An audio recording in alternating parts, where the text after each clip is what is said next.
One of the surprises for Democrats this election cycle was just how many Latinos swung their support to Donald Trump. My next guest is a Democrat who bucked that trend and outperformed among Latinos in Arizona. Joining us now with some advice for his party, Senator-elect Ruben Gallego of Arizona. You're still a member of the House, though, right? I mean, yes, unfortunately. Is it okay if I call you Congressman, or do you demand that I call you Senator-elect? Just call me Ruben. It's fine. Okay. So you won in Arizona. The top of the ticket did not. What did you do right and they did wrong?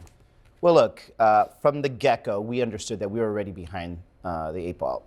There are 300,000 more registered Republicans than Democrats. We needed to just talk to everybody as often as possible and build trust, because we knew it was a very hard environment. People were hurting. When I say people were hurting, people really felt the pain of the economy, of not being able to buy what they wanted, not being able to buy a house, even get apartments.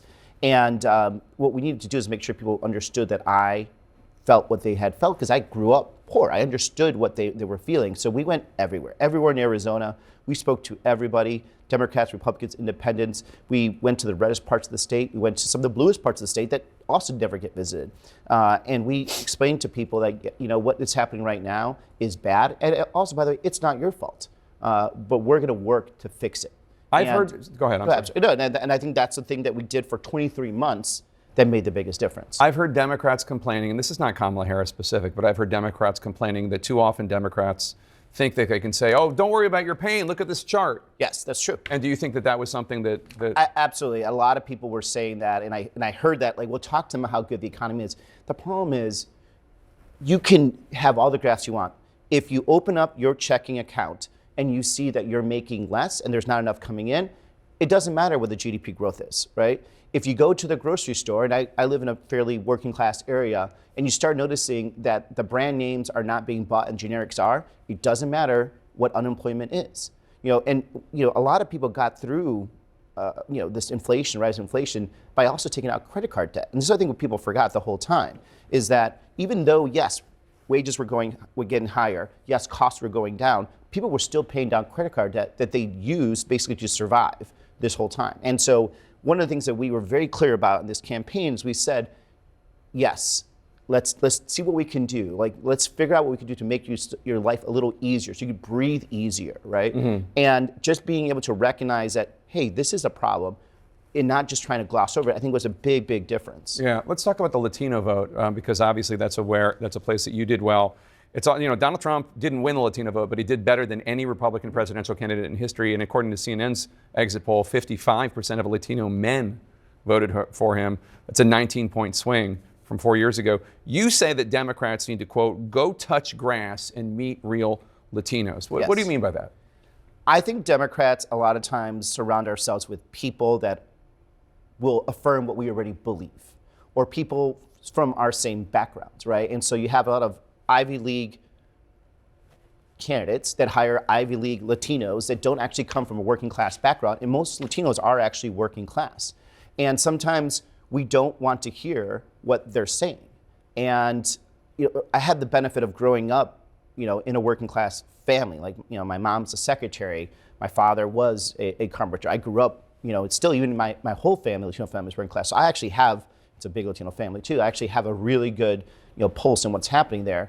And we don't want to hear the bad news. And I think a lot of times, we knew that something was bad with the Latino community when it comes to their opinion of the economy, because I'm very much connected to it. I think a lot of politicians didn't want to hear what was actually happening out there. And the reason we were successful is because we heard about it and we moved early on it. My first campaign commercial was about the economy in Spanish and also on the border.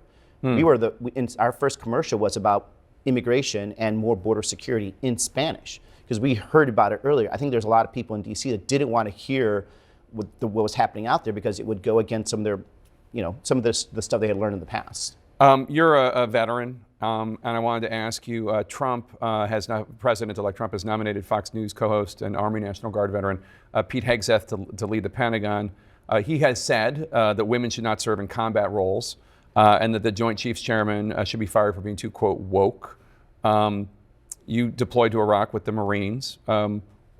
Are you going to vote for Pete Hegseth for Secretary of Defense? What's your position? Well, I'm going to give him an opportunity to, number one, explain himself, and I'll give that to all these cabinet members. The most important things that I'm going to use for all the metrics of everybody that's running is, number one, are you going to protect and serve the Constitution of the United States? Number two, is this going to be beneficial to Arizona? And are you, where relevant, going to help us bring down the costs of everything that's in Arizona and the country in general?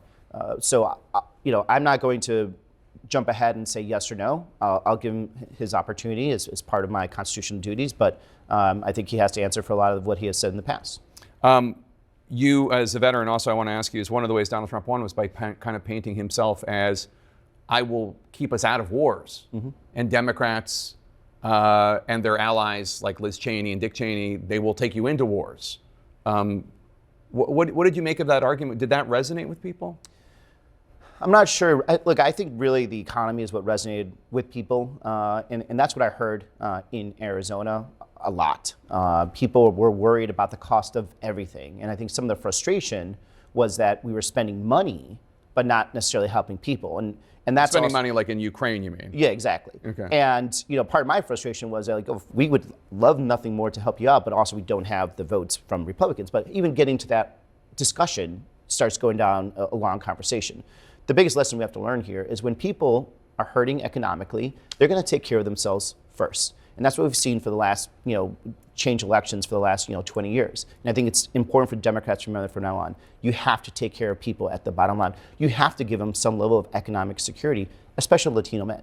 Latino men believe they can work themselves out of any problem. Like, I remember growing up when I didn't have enough money to travel back home for Christmas, I just went and worked extra hours. When you were a Marine? When I was at school.